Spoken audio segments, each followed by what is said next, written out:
welcome to A Slob Comes Clean, the podcast. I'm Dana White. I blog almost every day as Noni, which is short for anonymous, over at aslobcomesclean.com. That's where I share my personal deslobification process. As I figure out ways to keep my own home under control, I share the truth about cleaning and organizing strategies that actually work in real life for real people. People who don't necessarily love cleaning and organizing. This is podcast number 89. Which means that as of right now, I have recorded more podcasts than my father-in-law has had birthdays, which absolutely makes no sense or anything, but like that's how my brain works, just so we know. Okay, I am so excited. I have another guest today, and I'm really hoping that my audio problems from the last time I had a guest, which was the first time I'd ever had a guest, have been improved. I tested my microphone like 65 or 2 times today.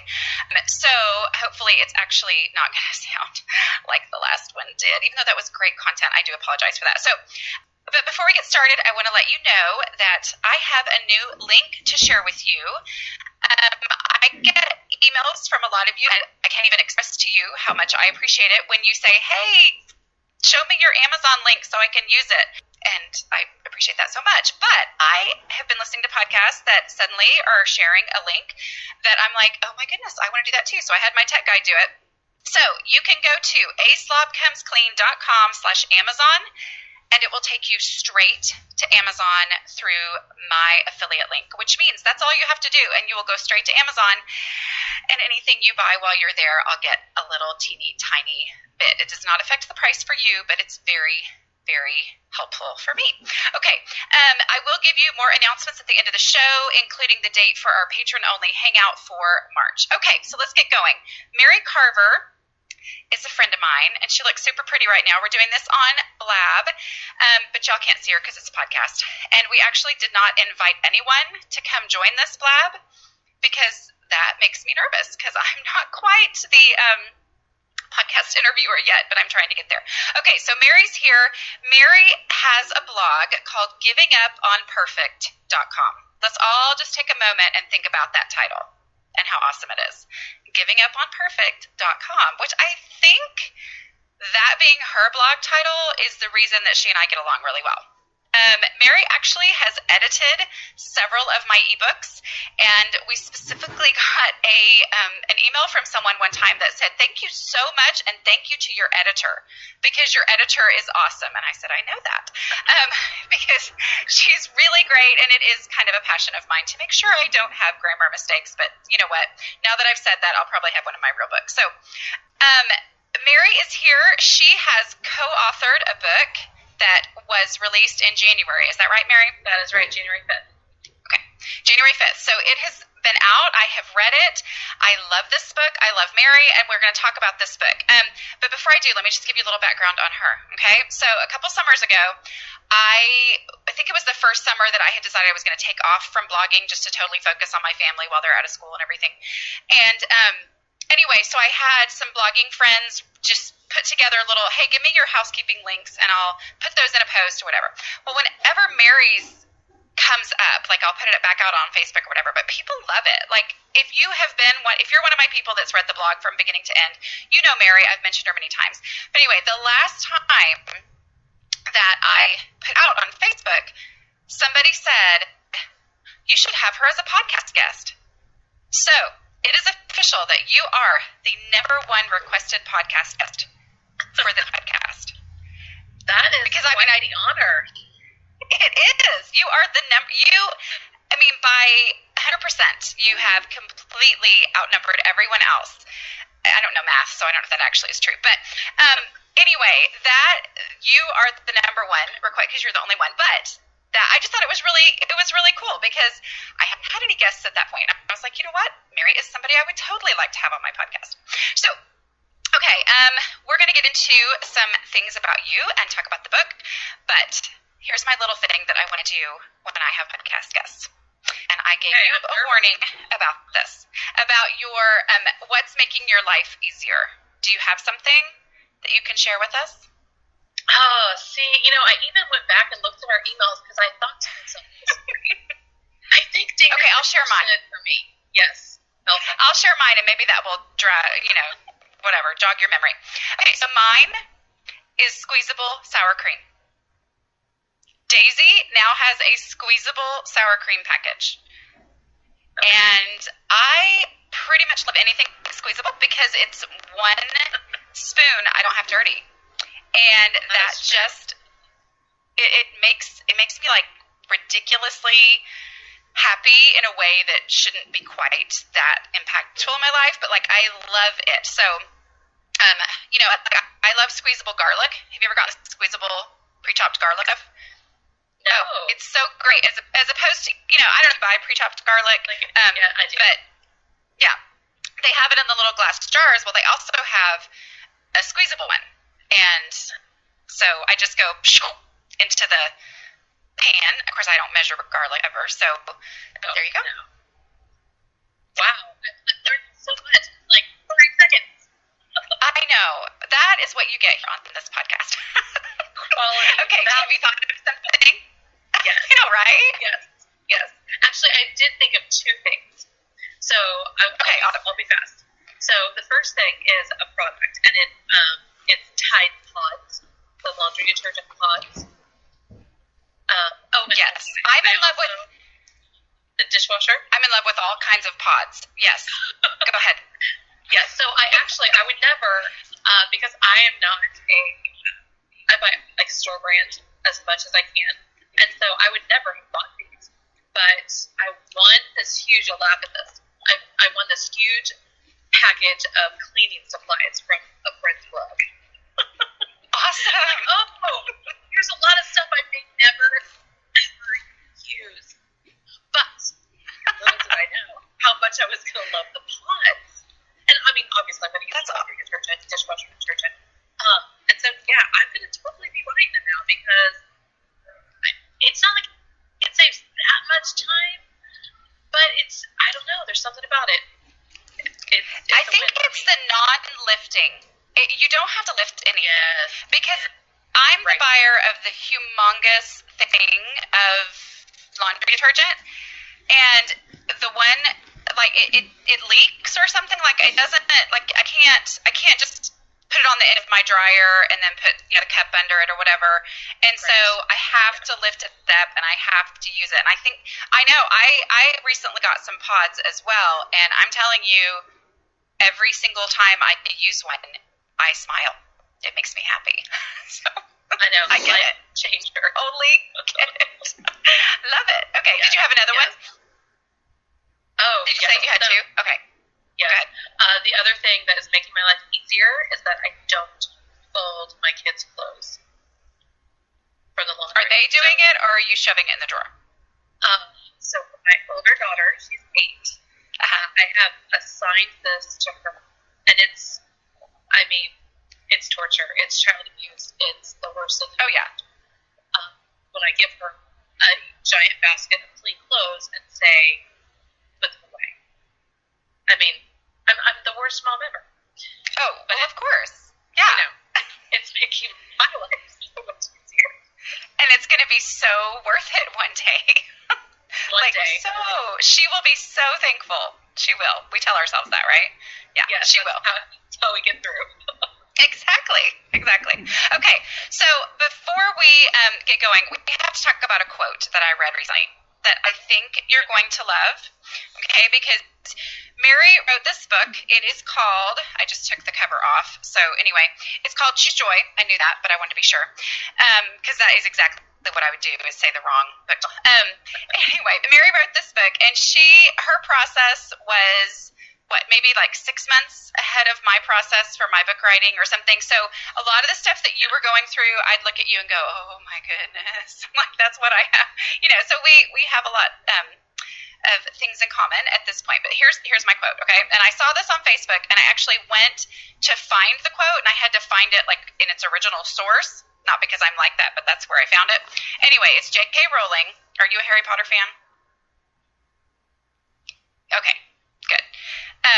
So it's J.K. Rowling, which it's Rowling, not Rowling, because I watched a movie and found that out because I'd been mispronouncing it forever. Did you know it was Rowling? Yeah.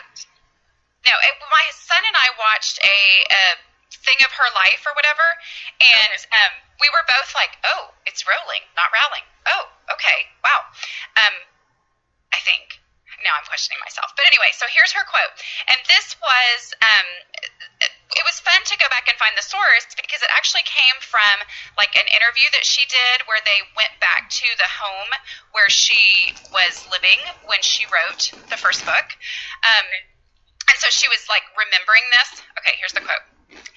People often say to me, how did you do it? How did you raise a baby and write a book? And the answer is, I didn't do housework for 4 years. I'm not Superwoman, and living in squalor, that was the answer. And I just love that. Yes. Is that the best? It is. I don't know if I have that pinned or maybe I saw it on Facebook. Did you post it on Facebook? I did post it on Facebook, yeah, but I couldn't find it, so I went and found the original, which was neat to kind of see where it was that she said that. She was remembering, and she talked a lot about how hard it was in those years and living in the situation that she was living in.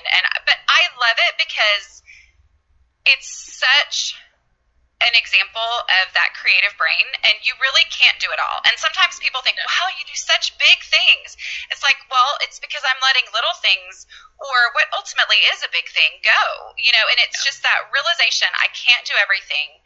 And sometimes to get the big stuff done, this is just what's going to happen. And I loved that. But I already thought that she was a kindred spirit because of the way she described the Weasleys' house. Because, they were fun and they were sweet and they were loving. And, I mean, he felt so at home there, but it was messy. I mean, there was always talk about, like, messy, outside the door, there's, like, piles of, cauldrons or whatever. I mean, just, like, anyway, it just...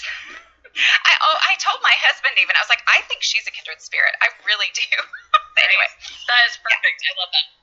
Yeah, to me that's just the best quote ever. So anyway, tell me the short version of Mary's story. Like, tell me who you are and how you got to where you are. The short version. Oh yeah. I'm going to cut you off if you go too long. I'm just kidding. Yeah. Got the hook. Okay, well, as far as a bio goes, I am a wife and a mom and a blogger and a speaker. And I also work part-time for a website with, what's the fancy term for it?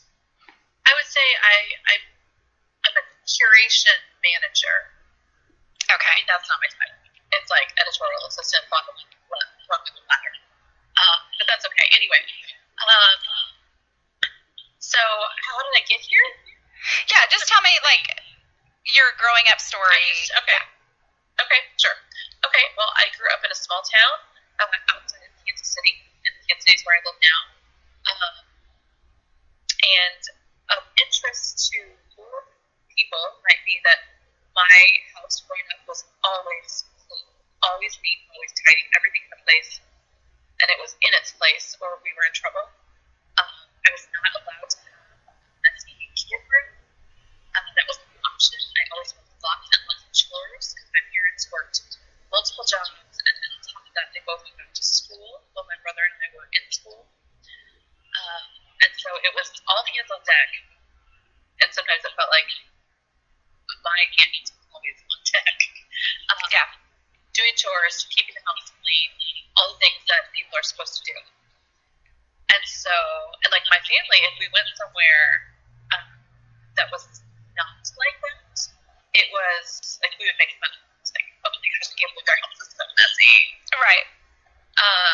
I mean, people think that's just not how you're supposed to do. Right. So that's how I was raised. Anyway, so fast forward, I got married. I worked in public relations for quite a while, lots of various jobs.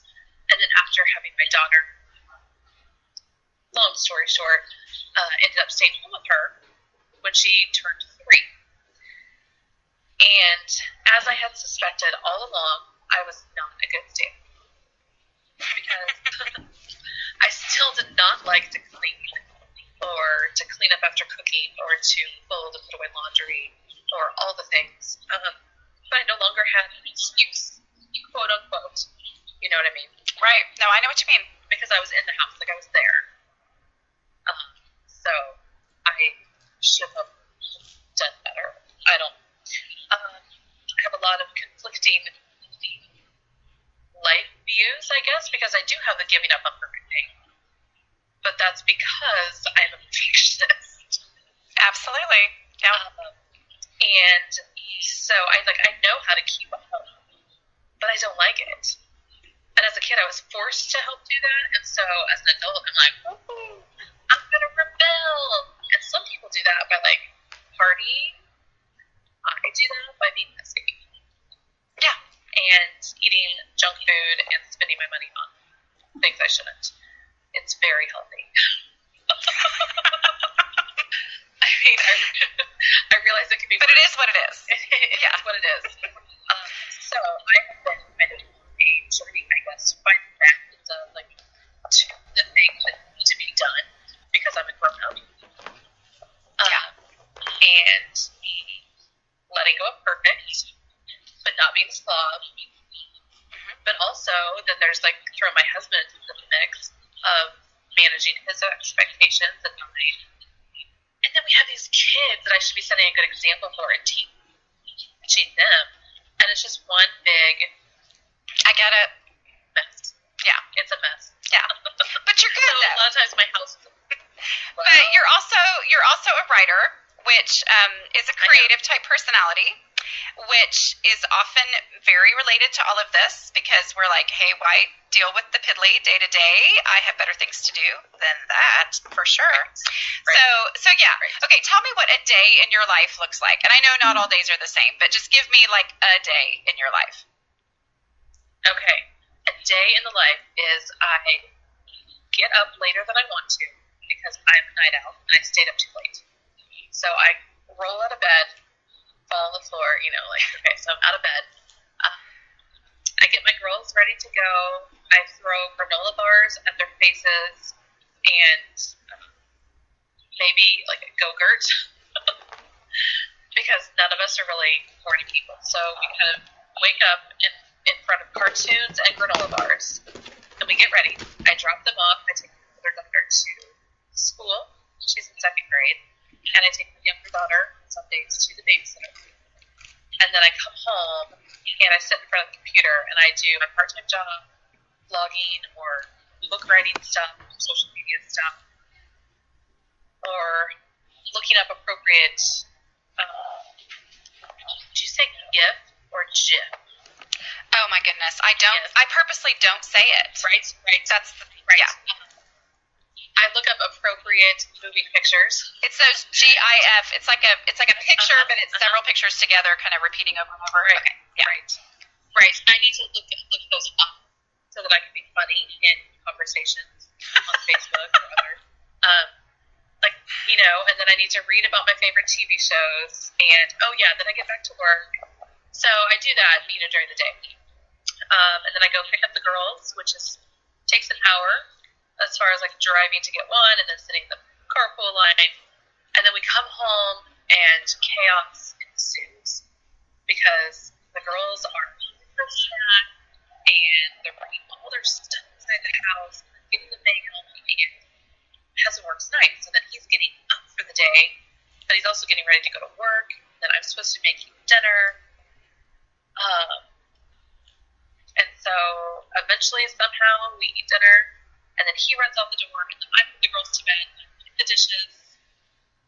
And I think to myself, remember that time you told Dana you were going to really load the dishwasher every night? Remember that time I wrote a guest post that she just shared on Facebook this week? Yeah. At that time, it was true. And it's occasionally true. It's still true that it works. It's still true that it works. Yes. Okay. Absolutely. Go ahead. So then I crash on the couch and turn on the TV and watch TV while I do my little computer until I go to bed way too late because I stay up reading. Yeah. I feel like, and as I go to bed, I think tomorrow is the day. Tomorrow's the day I'm going to get up early to work out, and we're not going to eat any fast food, and I'm going to get caught up in the laundry. Tomorrow's the day. You know what you need? You need a book called How to Manage Your Home Without Losing Your Mind. Because, yeah, that'll be out November 8th, just so you know. Excellent. You know I will be reading it. Oh, I know. I can't wait. Okay. So, all right, so we're going to talk specifically about the book. The book is called Choose Joy, and you are a co-author with Sarah Frankel. And so the little bit of this story, and I'm going to tell it, and then I'm going to let you give some more information. Sarah was a blogger who you were very close friends with in, blogging communities. And this was back in the day, kind of before I started, where blogging was almost a version of Facebook in a way, wasn't it? Like you kept up with people's lives, and yeah, so it was a little more, it's a different time, but you guys were very close friends, and I went to her blog occasionally, I think through you after I met you. But Sarah was, she had a terminal disease that was very, very painful. Like pain was the main issue that everything else too, but that was her constant struggle, was the pain that she was in. And she passed away, was it in 2011?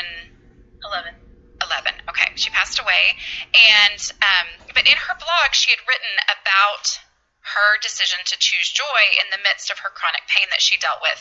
And you and her were friends, and so tell us how this has come about for you to co-author this book that has been published now after she passed away. Was it 4 years before or 5 years before? Well, it was kind of like 2.5 years before we started. Okay, so tell us how that came about. Well, what happened is that I had been talking to an agent about writing a book, and he asked me for a proposal agent, and it still needed some work, but I was actually 9 months pregnant. So she said, you go have your baby, books will be here, just take the time you need. She was very kind. Even though I felt like, I can't stop now, but then I had a baby, so you had to stop. Yes, I had to stop, and that was a good thing. But then a few months later, she emailed me and said, hey, I have this idea. I know you have a baby, but call me if you have time. Well, of course, I dropped my baby on the couch and right away. Not literally. Okay. Not literally. I put my baby down gently. Yes, of course. Anyway, so come to find out that this agent had also been contacted by Sarah's sister, Laura. After Sarah died, a lot of people said to her family, you should turn this into a book. I wish this was a book. I wish I could keep this blog with me because it was so encouraging and so inspiring. And so Laura spent a lot of time going through Sarah's blog, and she, like you, she wrote every day, or almost every day. And so her sister went through her blog and pulled out the best work, and it was, when printed out, it was a huge stack of paper, because there was a lot of good work. And so she sent it to the same agent that I was talking to, and said, here's our story, here's what we would like to do, but they needed a writer to make it happen. And so, because Sarah was the only actual writer in the family. And so, Ruth, my agent, thought of me and called me and said, do you want to do this? So, Ruth asked me if I would be interested in this project, and I immediately started crying, because of course I wanted to do it. She didn't even know when she called me that Sarah and I had been friends. That's awesome. It's just such a God thing, the way that, he connected all the dots. And so I took what her sister had put together, and it was literally this giant stack of paper, tiny type, and it was all these blog posts. And then I went through them, and then I went through her blog, and I went through emails that I had exchanged with her and other things. And presto changeo. Awesome. Turned it into a book. The presto changeo was actually a really complicated but fun editing and curating project for me. Just it really was like a puzzle trying to figure out which pieces needed to go where, what post had the same theme, and then kind of writing around it. Very to cool. make it all And you did a really good job. You really did. So, yeah. Yes. So let's talk a little bit about, let me share why I feel like this book is a very appropriate one to talk about with my people, because my people, I get emails about people's different stories, but one of the recurring things that I hear all the time is I hear from people who suffer from chronic pain, and that is such a challenge in keeping your home under control. It's a huge challenge, and a lot of it comes with or from the frustration with a lot of these people weren't like me in that they didn't grow up messy. I was messy from the time I came out of the womb, basically, So, but a lot of people who at one time did put a lot of time and energy and focus into their homes and took pride in keeping it perfect, or even just really nice, once they go through something that causes chronic pain and they suffer from that for a long time, then they're not able to live up to the standard that they once had, and that's a really difficult time. So a lot of the things that Sarah talks about and that you cover in the book have to do with that. The book is specifically called Choose Joy because that was her, would you say that was her mantra or her kind of her life philosophy in general? Yeah. I mean, it's a tough thing. Yeah. It's a tough thing when you have something that, I think a lot of times we can look at different people's situations and maybe not be as sympathetic, as we should be, because usually when you get to know somebody, you realize their situation really is very difficult. But chronic pain, I think, is something that scares everyone. I mean, the thought of constantly being in pain is really hard. So, I mean, it's kind of one of those inarguable trials that she went through. I mean, you can't minimize that. So tell us a little about what exactly her diagnosis was. Sure. Sarah had an autoimmune disease, and so and her form of the disease was very extreme. Some people have it and don't suffer all the same symptoms or to such an extent. It's when your bones, specifically in your spine, fuse together. And for Sarah, autoimmune means your body attacks itself, basically. And her body was a real overachiever in that area. So she developed other symptoms and diseases on top of that. She had developed Crohn's disease. She developed allergies to everything, foods she loved, even the outside air, to the point where she could not be with its special air filtration system. I mean, she would, she couldn't be around people who just had the sniffles, because for her that would mean pneumonia. And she couldn't eat a lot of foods. And so, her body just attacked itself. And so the result was not only a lot of inconvenience and a lot of limitations, but extreme pain. Yeah. And I can't even imagine. I try to imagine, as being part of our book together and working with her story, but the reality is I can't. Well, and honestly, one thing that I'm just thinking of as you're talking is she mentions those things, but that's not what she dwells on. She talks about these things that make you go, wow, this is significant. This is extreme. This is not just, oh, my foot hurts when it's about to rain. But, this is this is extreme stuff, but that's not, it's just kind of, she puts that in there so you'll understand, but it's not, she doesn't go on and on about that at all. Right. No. And honestly, I started reading the blog. I didn't realize she was really. I just, hey, this girl's really funny, and we kind of like this, the same things, and we seem to have similar personalities, and I want to get to know her. And then I realized, whoa, yes. So I thought we are really going to be friends, and that was before I had any idea that she was sick. I had no idea until, and then realized she had so much going on the other side of her screen that I was clueless about, because that really wasn't what she focused on. I wasn't She would talk about being sick just to give people context from her life and from her message. But, yeah, like you said, she didn't dwell on it. Yeah. And I think that's one of the things as I read it, I have 3 different passages that I want to talk about, but specifically because of that perspective that she had, so many of her insights apply to all different kinds of situations. Yes, she had intensely difficult things that brought about her thought processes and her insights, but those insights can be beneficial to people in all kinds of situations.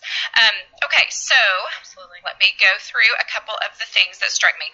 One of them where I was like, oh, yay, this is a great thing to talk about in the podcast, was, and you talked about your own experience as well with, for her, there was was it a tornado that had happened somewhere, and she decided to get rid of her clothes, or to donate her clothing. And in it, she talks about how difficult that was. And this moment of decluttering, basically, was her accepting that her life she was really never going to need these clothes again. So one of the quotes that I had, she said, "They haven't been of any use to me for such a long time, but I couldn't seem to get rid of them without a reason. I mean, what if after 10 years of getting worse, I wake up tomorrow able to sing at a wedding again?" And I just think I totally get that, because I have these same types of thoughts, but hers were, that's a grieving process that she had to go through. And it sounds like a lot of the things that, like, doing that decluttering process was actually a part of the grieving process for her, of that transitioning into acceptance of, okay, not that all hope was gone. I'm sure there was never a point where all hope was gone, but of really realizing this is the way it is. I really, truly am most likely not going to need these things ever again. And just that grieving process. For you tell us a little bit about when you decided to stay home with your kids and you had a life change, because I think that's something I still have a few things that I think, really, why do I still have this? Things I wore to weddings and such. I've gotten rid of most of them now after 14 years, but I still have a few that you just think, well, maybe I do need that still. Anyway, tell us about your process like that. Well, like I shared in the book, when I left my job to stay home with my daughter, I had a closet full of work clothes. And after a while, I realized that I did not need them anymore. And as a matter of fact, I had quite the variety of work clothes because I had them in many different sizes. And so for me, and when you describe it as part of the grieving process, I think that's so accurate, because I know for me, I was grieving the loss, whether temporary or permanent, but the loss of a career. Even though it was my choice to stay home with my daughter, but still. But it was hard for you. I remember when you went through that. It was not a yippee, I get to stay home. It really was a hard decision that you made. I remember that. Yeah, it really was. And so, that was a loss. And then also, the different sizes. I've always struggled with weight, and so I've bought clothes in all different sizes over my hood. And so both of those things led me to similar situation that Sarah described, where I had to come to terms with, this is who I am today, and this is my life today. And so I need the tools and resources for today, for the reality, and not all the other stuff. I may never need that anymore. And so it's okay to say goodbye. And sure, there's grief there, there's sadness and loss, but then turning and looking at, okay, so what does today really look like? Who am I, and what am I facing? And then for her, for me too, it's finding the joy in the reality of today, not the possibility. Because I think when we think about, maybe I'll need that, or maybe I'll lose 20 pounds by tomorrow, or, Yep. No. If I just drink water for 10 years, It's not more lightweight. Yeah. And so, she talked a lot about accepting the reality and not being obsessed with a fantasy or a possibility. And like you said, not that she didn't have hope, she always had hope, but she was also realistic and, in facing what was really going on. I think that's one of the things that struck me so much was, as someone who tends to live happily in denial about so many things, she did not. She really did live in reality, and I think a lot of that was her processing through things through writing on her blog. I mean, that was the impression that I got, was that that's how she worked through a lot of these different things. So something else that that Sarah talks about is kind of training herself to view things differently. One of the things, we're having a little bit or a lot of technical difficulties, but we're hoping that we're getting it figured out so that it won't be quite as much in the actual podcast.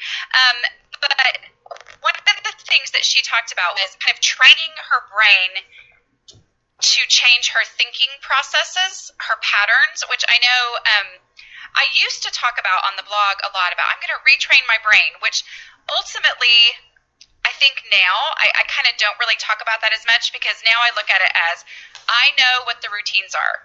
These routines are never going to come naturally to me. It's just a matter of me going back to the routines over and over and over. But I did really find it interesting what she was doing. She had a dog that she was very, very close to, which I'm telling you, I love my puppy so much that I have become this huge fan of people living alone, making sure they have a dog or something. Because, I mean, really, she's such company to me during the day when I'm home by myself. And, like, I haven't ever had an inside dog before. And so I get it now in a way that I didn't used to. But anyway, so she loved her dog.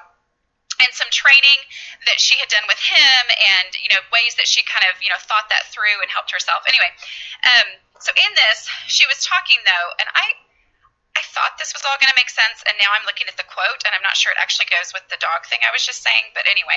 Okay, so here's the quote that I thought was really interesting.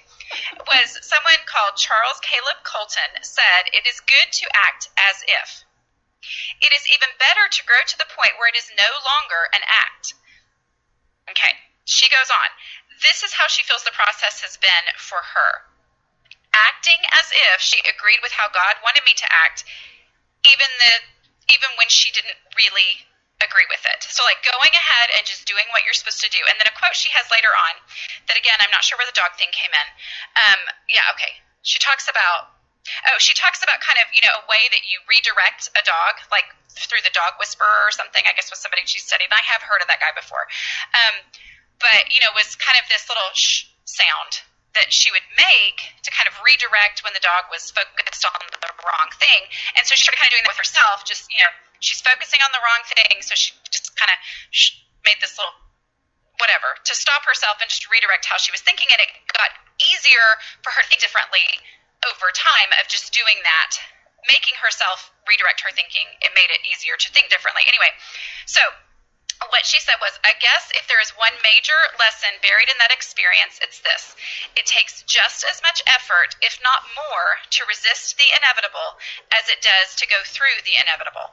And I was like, oh, that's good stuff right there. Because that's like big major life stuff, but that's also doing the dishes. Right. It is. To resist something that you're going to have to do, it's more energy and more effort to resist it than it is to actually go ahead and do it. Not to mention the effort that's going to be required one day when you have to do it because it's inevitable. Anyway, so I really, I think that seizing the day, just kind of going with that. Tell us a little bit about just her overall perspective of just going with what the day that she's got that day. I'm trying to remember if, because some of the things that I put in the book, I took them, not to say I took them out of context, but I didn't necessarily include all of the chronological context for readers if it wasn't necessary. I think she may have written about that around the same time that she was realizing that she had to go up a major decrease of her steroids. So that was the part. Okay, so she was on steroids to breathe, but the steroids caused Cushing's disease. Which what is Cushing's disease? You would ask that. I know from never mind. I know it caused. I bet you. It gave her crazy weight gain, like yes. in a very short amount of time. So like painful weight gain. Yes. I think there were other things along with it. But anyway, so the medicine to help one situation made another situation so bad that she had to go off the medicine. But she knew that that would cause unbearable pain for an extended amount of time. And so she talked a lot about how just the tension between being scared of what's coming or not wanting to do what she had to do and knowing she had to do it anyway, and trusting that God will carry her through that. And so I think that's where she talked about this. But like you said earlier, even though that's a very serious, heavy situation, it does apply to doing the dishes or everything in between. I mean, I think about, this isn't what you asked me, but it's what I'm going to tell you. I think about, go right ahead, what my husband and I just did at our house. So we are putting our house on the market, and that required some decluttering, and major decluttering in our garage. And so, you know, we talk about the same energy to avoid the inevitable, to go through the inevitable. We have been just coping with this jam-packed, messy garage for months. You know, just working around it and writing up to her about it and dealing with it instead of just cleaning it up. And it wasn't fun to clean it up. It did take a lot of work. We're both still exhausted 2 days later. But it really didn't take any more energy or time than what we've used up putting it off. But it took a lot of effort to put it off. Exactly. That feeling of dread is actually very emotionally and even physically draining sometimes. Yes. Dreading, yeah. Yeah. But yeah, I mean, that is. I think that's that tenseness. You know, sometimes after you finish something and you just feel that whole body like, oh, that's done. I didn't even realize how tense I was about this thing that I was dreading dealing with. And if I would have just dealt with it, I could have been this relaxed sooner. Yes. Yeah. Yes. And now I just want to walk into my garage just to look at it. I know, right? Yeah, just to walk on the floor that's now clear. Yeah, you could tap dance or something out there. In theory, I totally could. Yeah, I've got several pairs of tap shoes if you need to borrow some. So, anyway. Okay, so we are at an hour-ish. I'm not sure with all the pauses we've had to make, but I wanted to ask you one last question, and this is about you. But and you kind of went into this, but tell me about because in the time that I've known you, when I met you, you worked full-time outside the home with a toddler at home, and then you were a stay-at-home mom, and then you say you're part-time working at home, but I think when you write a book, at least for that period of time, you're most definitely full-time. But now you're a work-at-home mom. So you've been the mother with a job outside the home, a stay-at-home mom, and work full-time inside the home. So tell me the unique housekeeping struggles of those different phases, and either what surprised you about what was different, or what surprised you about what was still the same, even across all of those. Sure, that's a great question. It's funny. Thank you. I'm so excited that I made a great question. Well, it really is, because I think we always think, regardless of the topic, we always think, if only I had this fill in the blank, this situation, I would be so much better at whatever we want to be better at. Yes. You know, only my kids were older, if only my husband helped more, if only I didn't work so many hours.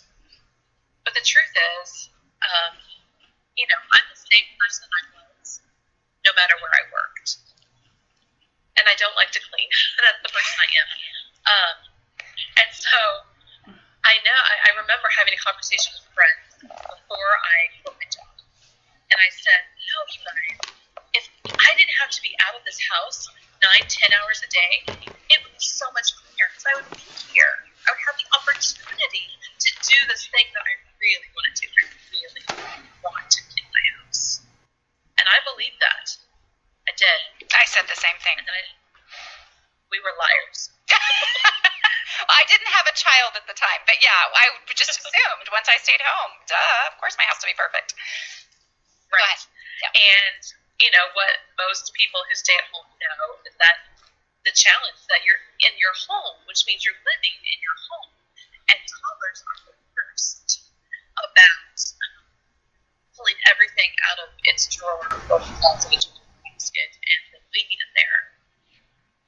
And so I went from not having enough time to having, in a way, too much time at home. And the result was the same, a messy house. A messy house. I guess you could say that I have, in theory, the ideal setup now, because one of my kids is at school during the day, and then one of my kiddos is at the babysitter while I work at home. So my kids aren't there cleaning it up. So if, in theory, again, I had systems in place like Dana talked about, where the dishwasher is going at night and the laundry is going during the day, then things should run a little more smoothly, in theory. That's what I think about In theory. these various work-home arrangements. Yeah. Basically, it'll ultimately come down to, yes, it does. I mean, theories don't work. The only thing that works is doing the dishes, and that totally stinks. I mean, if it could be ideas that would clean my house, I would have the cleanest house in the entire world, because I love ideas. And yeah. Yeah. Okay. Well, I have so enjoyed. I'm sorry we've had some technical difficulties. I'm hoping it comes out okay. But thank you so much for joining me today, Mary. I am just incredibly thankful that you are here. And tell us where we can find you on social media. Okay, well, thank you so much for inviting me. My blog is at givingupperfect.com. And on Twitter and Instagram and Pinterest, I am at Mary Carver. That's MaryCarver. And if you want to learn more about the book that I wrote with Sarah, it's at thechoosejoybook.com. And it's available wherever books are sold. Yeah, I mean, I've seen it. Yeah. I've seen people post in Barnes & Noble and everything, so it's everywhere. So thank you so much.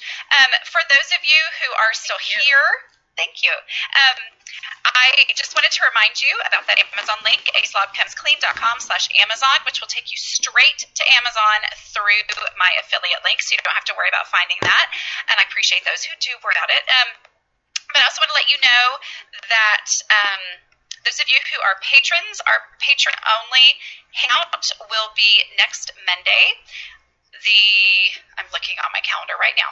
The 28th at 7 p.m. Central. That's our evening one, because we're switching off mornings and evenings. So I will send out an invitation to do that coming up very soon. Thank you so much, and I will talk to you guys later. Bye.